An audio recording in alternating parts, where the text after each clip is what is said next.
Ouais, salut à tous, les passionnés de la mob, les passionnés du deux temps, là, les passionnés du vintage. Bon, épisode 3 de la XR. Bon, avant de commencer la vidéo, regarde, n'hésite pas à liker, t'abonner, activer la cloche des notifications, ça me fait plaisir. Ça monte tranquillement là sur mon YouTube, je vais devenir un grand là, ça me fait plaisir. Allez, regarde.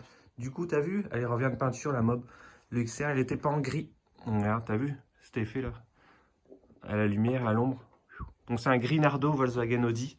C'est ce que je voulais, hein. Je me suis cassé la tête pour la couleur. J'ai dit, tiens, allez, je pars là-dessus. Du gris, Nardo, donc pas métallisé, hein, c'est du brillant direct. Donc la peinture, elle est nickel. Ça a été fait par mon pote Anthony, un carrossier.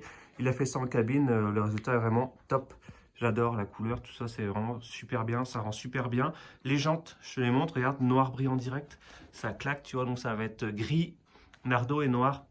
Donc ce que je kiffe bien sur les jantes, tu vois, que le noir, c'est le disque, tu vois, le centre du disque en noir, et après la jante en elle-même aussi. Donc tout est neuf là sur les jantes. Les roulements ont été changés parce que tu vois que le sablage, ils avaient pris un peu de poussière dedans. Donc roulement neuf, le disque est neuf, peinture neuve, pneus neufs. La roue arrière pareil, hein, tu vois la couronne est neuve, les roulements sont neufs. Pneus neufs, trois quarts à l'arrière, un quart à l'avant. Donc tu vois, j'ai commencé le remontage tranquillement. Donc la fourche, tu vois, je me suis enfin décidé à remettre la fourche d'origine. Parce que franchement, le XR, lui, il faut sa fourche d'origine, hein. Il n'y a pas à chier, hein, tu vois, diamètre 30. Donc voilà, elle a été reconditionnée. Les joints spi sont neufs, cache-poussière neuf, l'huile est neuve. Tu vois, j'ai mis les petits coverings carbone, tu sais, comme à l'époque. Donc tu vois, il y a les riselants. C'est parce que je les ai mis hier, donc je veux que ça colle bien. Donc c'est pour aider. Je les enlèverai par la suite. Donc tu vois, le rigidifieur de fourche aussi, là.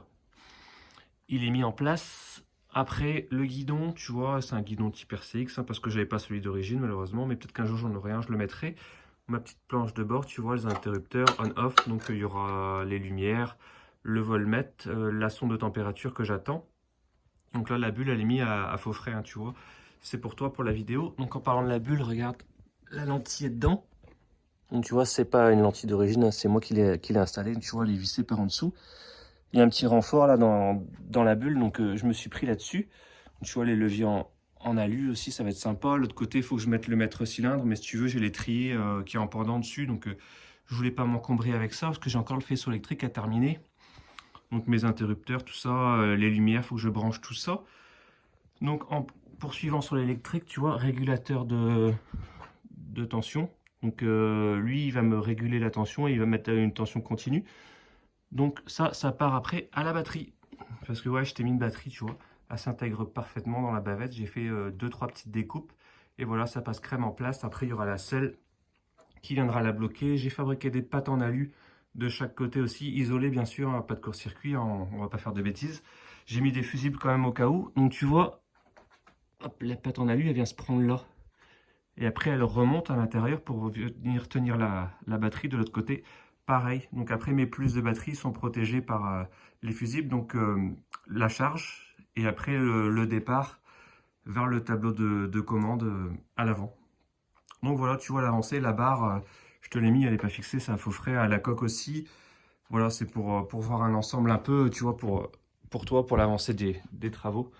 Donc tu vois, j'ai tout refait à neuf de A à Z. Donc voilà, je suis vraiment content du résultat, la couleur, voilà, les pièces que j'ai mis dessus, voilà, j'ai investi un petit peu, mais le résultat est là. Je pense que voilà, ça, tu valides aussi, j'espère. Tu mets un petit commentaire, un petit machin, donc voilà. Après, petit big up aux copains aussi, hein, tu vois, Anto, Jeff, Fabrice. Après, un big up aussi à mon pote Boris.